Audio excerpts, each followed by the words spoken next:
திணறிட்டு இருக்கிறார். சும்மாறா, சத்தியமா சொல்றேன், குளத்தூர்ல தொப்பேன்னு கனவுல கூட நினைச்சு பார்க்கல. அடிச்சது யாரு? ஸ்ரீ ஜோசப் விஜய் எனும் நான். 2 படம் விழுந்த வீட்டுல 3வது படம் ஆகணும்னு நினைக்கிறவா மட்டும் முன்னாலே வாடா.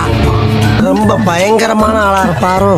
அரசு வேலைக்கு பணம் பெற்றதாக அசோக் குமாருக்கு எதிரான இடி வழக்கில் ஒரு அப்டேட் வந்திருக்கு. வெளிநாடு தப்பி சொல்ல செல்லாமல் இருக்க லுக் அவுட் நோட்டீஸும் இடி கொடுத்திருந்தாங்க. மீதி இருக்கிற 14 நாளும் நீ வர தடமும் தெரியக்கூடாது, போற இடமும் தெரியக்கூடாது. ஆனால் அதை எதிர்த்து தற்பொழுது மனு ஒன்றை தாக்கல் செய்திருக்கிறார். அது நம்மளுக்கு ஒத்து வராதுங்க. நாங்க என்னென்னமோ பிளான் பண்ணி வந்தோம், இப்ப பாதிலே போக வேண்டியதா இருக்கு. முதலமைச்சர் விஜய் தலைமையிலான தாவேக அரசுக்கு குறைந்தபட்சம் 1 ஆண்டாவது அவகாசம் கொடுக்க வேண்டும்.